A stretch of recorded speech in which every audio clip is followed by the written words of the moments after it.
Assalamualaikum warahmatullahi wabarakatuh. Terima kasih atas kesempatan yang telah diberikan.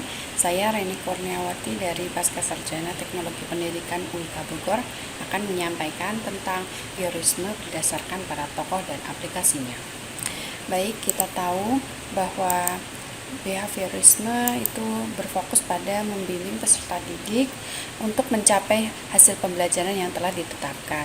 Pembelajaran itu dianggap terjadi saat pelajar berhasil mencapai hasil belajarnya yang diharapkan dan dirancang sesuai dengan tujuan pembelajaran. Nah, oleh karena itu, tujuan dari strategi desain instruksional yang berorientasi pada behavioristik untuk e-learning harus menyediakan rangsangan yang tepat bagi peserta didik, yaitu dengan peluang yang membantu mereka menunjukkan bahwa mereka itu mampu untuk mengekspresikan perilaku dan membuktikan bahwa pembelajaran yang telah dipelajari itu benar-benar jadi. Ada beberapa tokoh yang berpendapat mengenai behaviorisme. Nah, saya akan membahas 3 tokoh. Yang pertama adalah teori Pavlov. Pavlov ini mengembangkan studi perilaku atau behavior study yang dikondisikan. Nah, kemudian disebut dengan classical conditioning. Pavlov ini yaitu dari penelitian pengamatan anjing ya. Jadi di sini kita tahu bahwa ada seekor anjing, kalau dia menjulurkan lidahnya itu berarti ada makanan gitu. Nah, kemudian anjing tersebut dilatih gitu. Ketika akan diberi makanan itu dibunyikanlah bel. Nah, anjing tersebut kemudian mengeluarkan air liur. Nah, hingga berkali-kali. Kemudian suatu ketika Pavlov itu membunyikan bel tetapi tidak ada makanan. Nah, hasilnya apa? Anjing tetap menjulurkan lidahnya. Nah, dari sini bisa dipetik benang merahnya ya, bahwa menggunakan rangsangan-rangsangan tertentu itu akan berdampak pada perilaku manusia. Jadi perilaku manusia dapat berubah sesuai dengan apa yang diinginkan. Bagaimana dengan penerapan dalam pembelajaran? Nah, ini ada salah satu contoh ketika ada soal latihan, anak benar atau mendapatkan nilai yang sempurna itu akan didapatkan hadiah gitu. Kemudian siswa itu akan termotivasi untuk pelajaran berikutnya. Kemudian ada soal latihan lagi tapi hadiah itu tidak ada. Nah, tapi bagaimana siswa itu tetap termotivasi. Nah, cara ini bisa diulang berkali-kali ya. Sekolah kami di SMP Al-Kafi itu ada salah seorang guru yang ketika pembelajaran ada satu topik itu memberikan hadiah berupa snack, bisa permen, coklat, ataupun snack kecil-kecilan gitu ya. Jadi bentuknya kuis, kemudian kalau bisa menjawab selain mereka dapat nilai gitu, ada hadiah. Nah, hadiah berupa snack itu. Nah, ini menjadi motivasi siswa untuk topik berikutnya. Mereka ingin termotivasi untuk mendapatkan pertanyaan gitu, untuk menjawab kuis tersebut, hingga dan ketika ini dilanjutkan dan tidak ada hadiah, siswa tetap termotivasi karena mereka ada tantangan untuk benar begitu ya dalam menjawab. Kedua adalah teori J. Watson. Jadi menurut Watson, belajar adalah proses interaksi antara stimulus dan respon. Tingkah laku manusia itu merupakan hasil dari pembawaan genetis, jadi sudah fitrahnya, dan dipengaruhi oleh lingkungan atau situasional. Jadi ada Albert kecil yang punya rasa takut terhadap tikus. Kemudian Watson itu membuat suara keras sehingga anak tersebut menangis. Nah, itu adalah refleks alami. Nah, maka untuk membuat seseorang takut itu tidak perlu melihat bendanya. Tingkah laku itu dikendalikan oleh kekuatan-kekuatan yang tidak rasional. Hal ini didasari dari hasil pengaruh lingkungan yang membentuk dan memanipulasi tingkah laku. Nah, jadi manusia itu makhluk yang reaktif ya, yang tingkah lakunya itu dikontrol oleh faktor-faktor yang berasal dari luar. Nah, salah satu faktor tersebut itu faktor lingkungan yang menjadi penentu dari tingkah laku manusia. Nah, berdasarkan pemahaman tersebut, maka kepribadian individu itu dapat dikembalikan kepada hubungan antara individu dan lingkungannya. Nah, hal-hal yang mempengaruhi perkembangan kepribadian individu itu semata-mata bergantung pada lingkungan. Itu teori Skinner.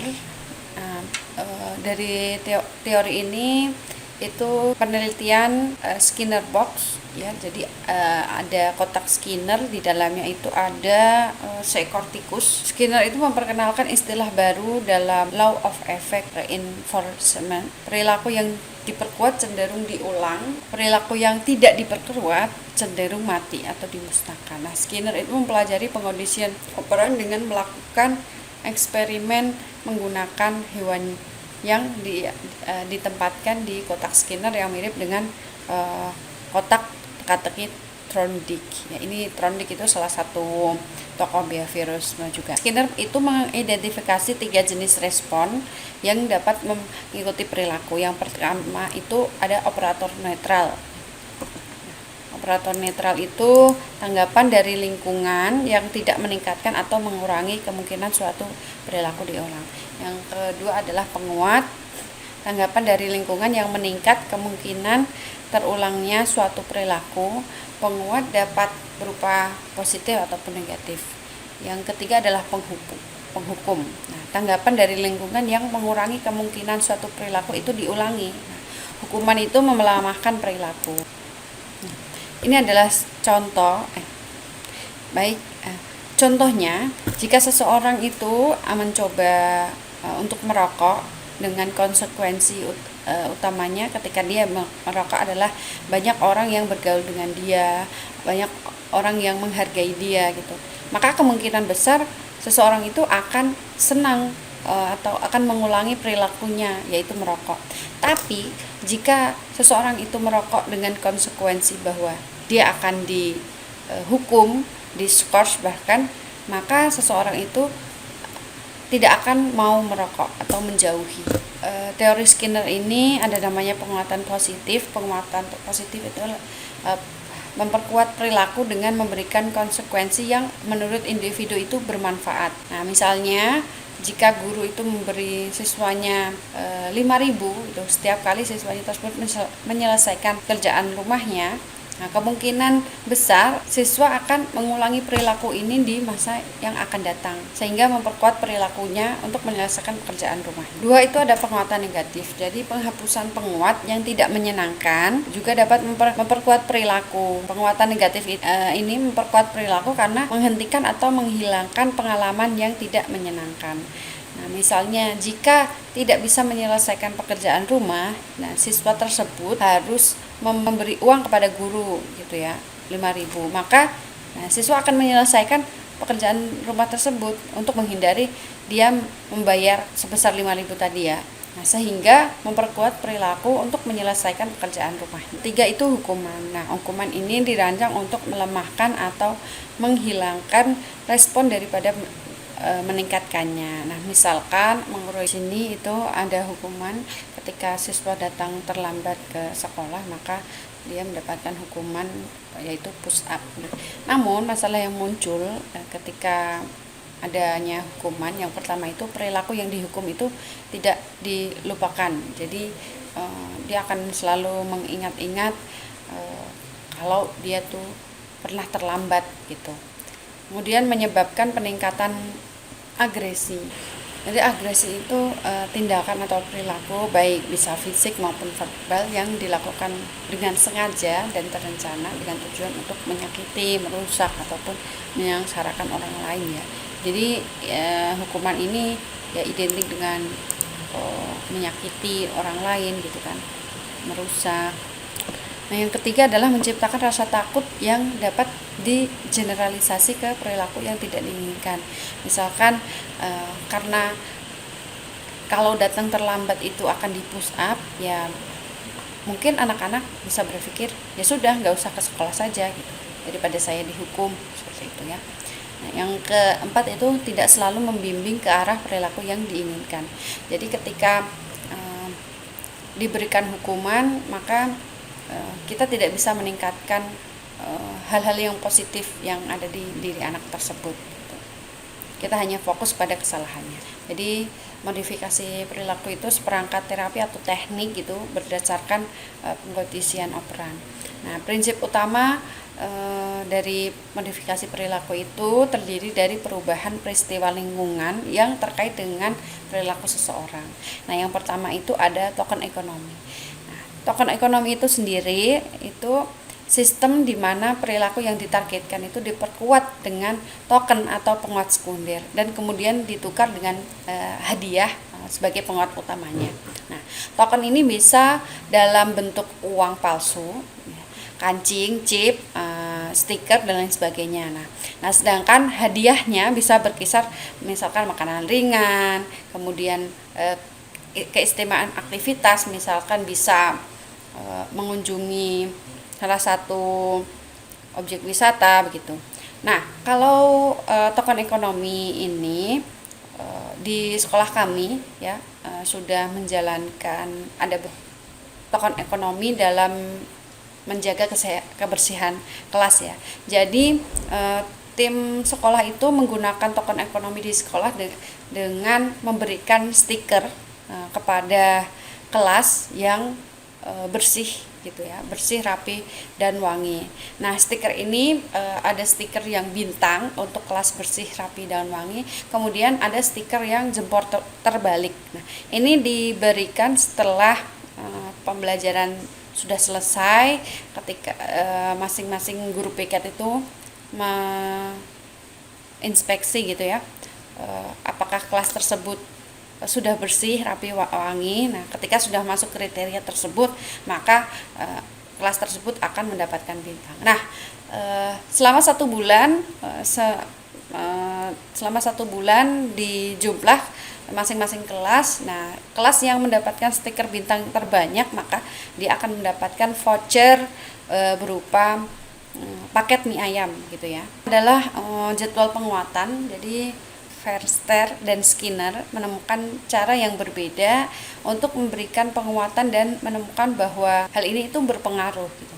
Yang pertama itu tingkat respon, tingkat di mana tikus itu menekan tuas, itu seberapa keras tikus itu akan bekerja gitu. Tingkat yang kedua adalah tingkat kemudahan. Nah, tingkat di mana tuas itu menekan mati, yaitu seberapa cepat tikus itu menyerah. Sebelah kiri ya, ini yang pertama ada fixed ratio. Jadi fixed ratio atau penguatan berkelanjutan itu ketika manusia itu diperkuat secara positif setiap kali perilakunya yang tertentu. Misalkan setiap kali tugas dikirim, pengiriman makanan dan pengiriman makanan dimatikan, maka tingkat respon itu akan melambat dan tingkat kepunahan itu akan cepat. Penguatan rasio tetap. Perilaku diperkuat hanya setelah perilaku terjadi beberapa kali. Misalnya, satu penguatan diberikan setelah setiap tanggapan yang benar. Nah, misalnya setelah setiap tanggapan kelima, setiap anak bisa menjawab soal benar 5, maka dia akan mendapatkan hadiah gitu, atau mendapatkan bintang. Nah, ini berarti tingkat respon cepat, tingkat kepunahan sedang. Yang ketiga ada penguatan interval tetap. Satu penguatan diberikan setelah interval waktu tetap memberikan setidaknya satu respon yang benar telah dibuat. Nah, contohnya dibayar per jam. Contoh lain adalah setiap 15 menit. Pelet dikirim dengan syarat setidaknya satu pengukir telah dibuat, kemudian pengirim makanan dimatikan. Tingkat respon sedang, tingkat kepunahan sedang. Jadi di penguatan interval tetap ini seseorang itu akan mendapatkan hadiah dengan waktu yang terbatas gitu. Yang keempat ada penguatan rasio variabel. Nah, perilaku diperkuat setelah beberapa kali tak terduga, misalkan memancing. Tingkat respon cepat, tingkat kepunahan lambat. Nah, sebenarnya ada penguatan internal variabel. Jadi memberikan satu tanggapan yang benar yang telah dibuat. Penguatan diberikan setelah jumlah waktu yang tidak terduga telah berlalu. Misalkan rata-rata setiap 5 menit. Contohnya wira swasta yang bayar pada waktu yang tidak terduga. Nah, tingkat respon cepat, tinggi, kepunahan lambat. Aplikasi dari teori Skinner ini yaitu adalah kunci utamanya adalah pemberian umpan balik. Nah, misalkan saja jika seorang guru itu ingin mendorong siswanya untuk termotivasi dalam menjawab pertanyaan di kelas, maka siswa tersebut harus mendapatkan pujian gitu, meskipun terlepas dari apakah jawaban mereka itu benar atau tidak gitu ya. Nah, selanjutnya bagaimana teknik untuk desain instruksional kegiatan e-learning behavioristik? Yang pertama ada diskriminasi. Kita tentukan dulu identifikasi bagaimana karakteristik dan kategori seorang pelajar gitu. Dan apa yang membedakan e-learning atau pelatihan atau pembelajaran tersebut dengan pembelajaran yang lain. Yang kedua ada generalisasi. Generalisasi ini ada mengidentifikasi karakteristik umum peserta didik atau peserta pelatihan ya, dan mengeneralisasi dengan merumuskan aturan-aturan.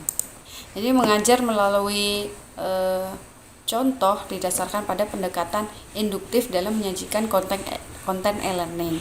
Nah, di mana pelajar itu setelah mengamati serangkaian contoh online tersebut harus dapat mengidentifikasi karakteristik umum dan mengeneralisasi dengan merumuskan aturan. Yang ketiga ada asosiasi. Nah, asosiasi ini contoh khas dari pengkondisian yang menghubungkan antara rangsangan spesifik ke respon tertentu. Ada kecenderungan dalam e-learning saat ini untuk menciptakan interaksi e-learning itu berdasarkan asosiasi kapanpun tujuan pembelajaran memerlukan informasi baru yang disajikan kemudian ditautkan dengan aplikasi-aplikasi yang praktis gitu.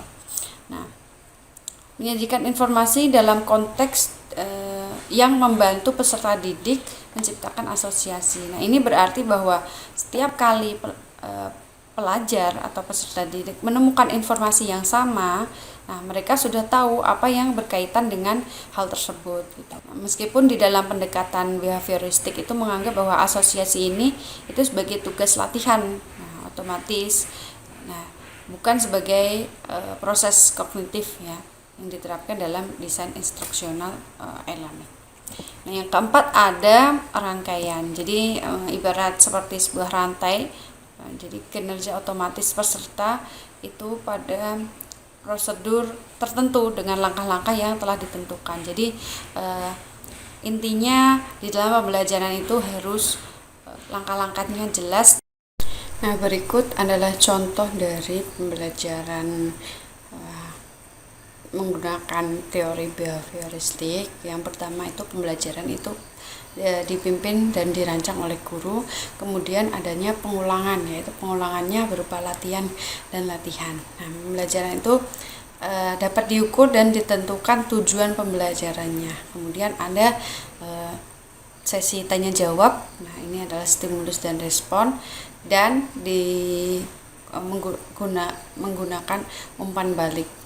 Kemudian adanya motivasi eksternal, ada langkah-langkah pembelajarannya, kemudian penilaiannya, dan isyarat instruksional, jadi petunjuknya ya.